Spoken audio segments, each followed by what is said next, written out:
우리가 옛날에는 겔로 된 삽입물을 썼고요. 그런데 이제 그 겔이라는 것은 겉에 그 막도 겔이고요. 속에 있는 내용물도 겔입니다. 그런데 겉에는 겔 멤브레인이라고 그러고요. 속에는 이제 그 겔이라는 그 리퀴드 겔이라고 그러죠. 그런데 옛날엔 이게 좀 완전치가 않아서 많이 새고 그랬어요. 터지지는 않아도 그 막 사이사이로 오래되면 이게 좀 삭아서 많이 새고 그랬는데 요즘은 이제 그런 제품은 잘 쓰지를 않습니다.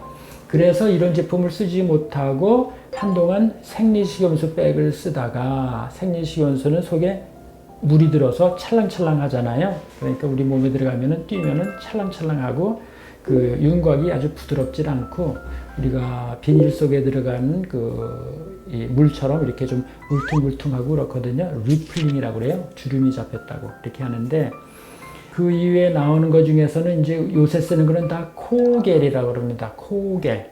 코겔은 cohesive gel이라는 뜻인데요.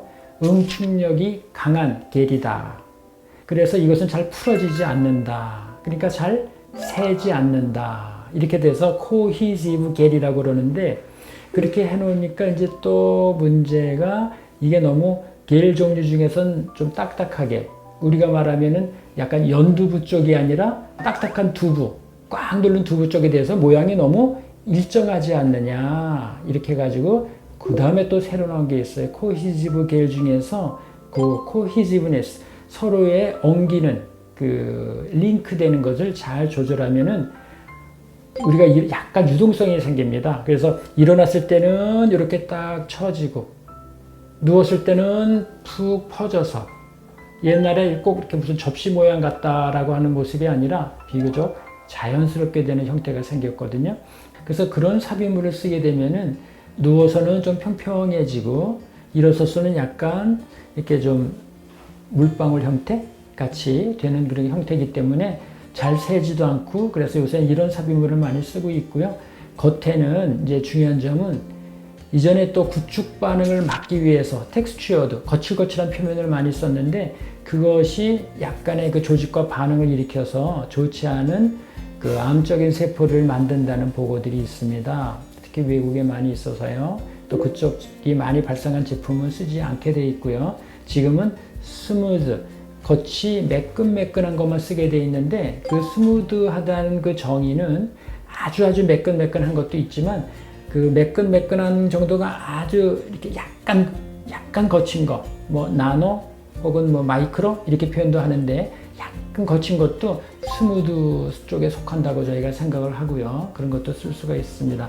저 같은 경우는 아주 그냥 매끈매끈한 것만 씁니다. 왜냐하면 수십 년 전부터 그렇게 써왔었을 때는 그게 아무런 문제가 없었거든요. 그렇기 때문에 이제 그런 거를 주로 쓰고 항상 이것이 보면은 새로운 삽입물이 나올 때마다 값을 많이 올리고 또 유행을 막 시키기 때문에 그렇게 막 유행이 되는데 실제로 안정성은 잘 확인이 안 된 거죠. 그렇기 때문에 옛날부터 잘 쓰던 그 좋은 거를 계속 쓰는 게 사실은 더 안전하고 좋다고 생각을 합니다.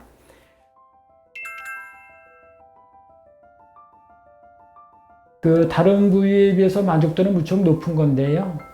특히 요즘에 자기 몸매를 많이 드러나는 것을 어떻게 보면 자랑스럽게 생각하고 또 예전보다 우리는 가리고 다니던 문화에서 노출을 하는 문화로 가니까 특히 우리가 작았던 그 자기 유방의 몸에서 그 몸매에서 굉장히 크게 드러낼 수 있으니까 굉장히 만족도는 굉장히 높은 것으로 되어 있습니다. 그래서 어떻게 보면 여성의 수술에 만족도를 해서 유방 확대술은 굉장히 만족도가 크다 이렇게 볼 수가 있겠습니다. 그러나 가장 좋은 것은 지금 당장의 수술 크기 이거보다도 내가 어떻게 보면 오랫동안 잘 가지고 가서 편하게 지낼 수 있는 그런 모습이 가장 좋지 않을까 이렇게 생각을 합니다.